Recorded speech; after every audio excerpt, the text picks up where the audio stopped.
Well, may punto naman yung ano, yung nag-comment, no? Verbal lang naman kasi pare, alam mo naman nung araw kahit sa atin nangyayari yan, di ba?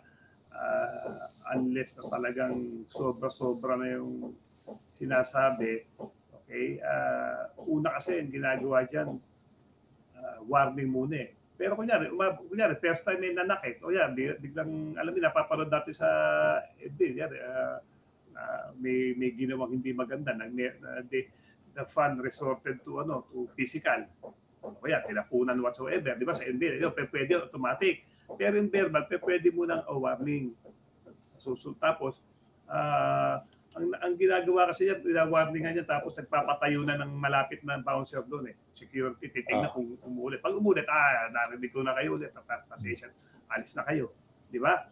Ganun dapat. Ang nakita ko lang pare, ako tama yung netizen. Ang nakita ko kasi, nakita ko sa video eh. Okay.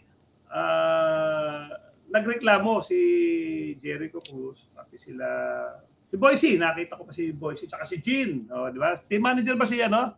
Abanilla, G. Oo, sige. Ngayon, sa akin lang, ito naman malikot na pag-iisip lang, kasi parang San Miguel Group eh. Di ba? Pwede namang warningan eh. Kahit sabihin mong, di ba?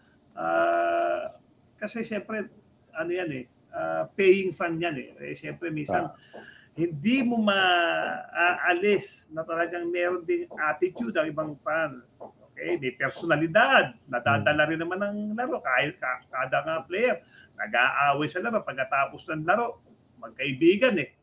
Diba? Ganon din ang fans, nadadala. Lalo na, kunyari, talagang die-hard ka fan ng isang team o ng isang particular player.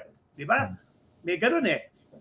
So, minsan, nasasabi mo yung ganon. So, tama naman yung, with regards to Jericho, tama naman na sinumbong niya.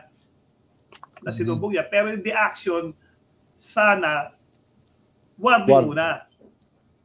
Di ba? Kasi, alam mo, ano yan eh, pag nagsumbong ka, okay, version mo yon. May version si fan eh.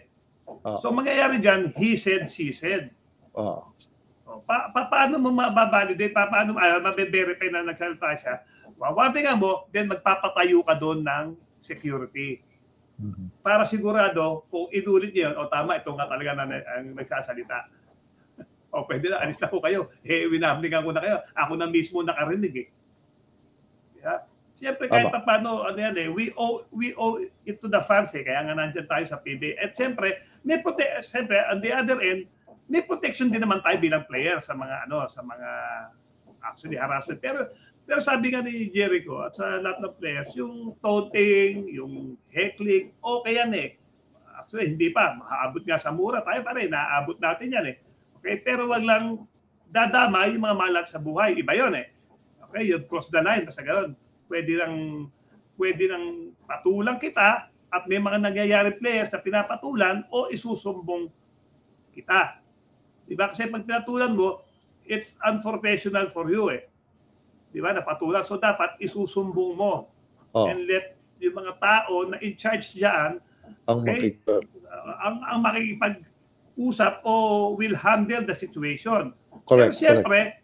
Pero siyempre, kailangan clear na clear. Hindi pwede nagsumbong ka lang. Paano kunyari may galit ka lang doon sa isang fan at gawa mo na storya. Bumura ako doon. Hindi pwede, di ba? Sir, may complaint. Hindi ko sinabi yun. Hindi naman naaamin ng fan eh. Kahit sabi mo sinabi nila eh. Di ba? Pagpatayo ka doon, pag narinig, then it's time na sige, ako na mismo nakarinig. Talaga, totoo nga yung sumbong sa inyo. So, alis na muna kayo. Okay? So dapat, ganon ang ginawa. Okay? Ang kagandahan sa PBA, sinunod nila yung sumbong ni Jericho. They heeded to his request, pero dapat winarningan muna. Kasi kawawa rin naman yung fan. Sabi nga, dikitan yung laro eh. Tapos last 8 minutes, tapos nagdikitan eh. So yung binayad ng fan, sayang. Ang ganda ng laban eh.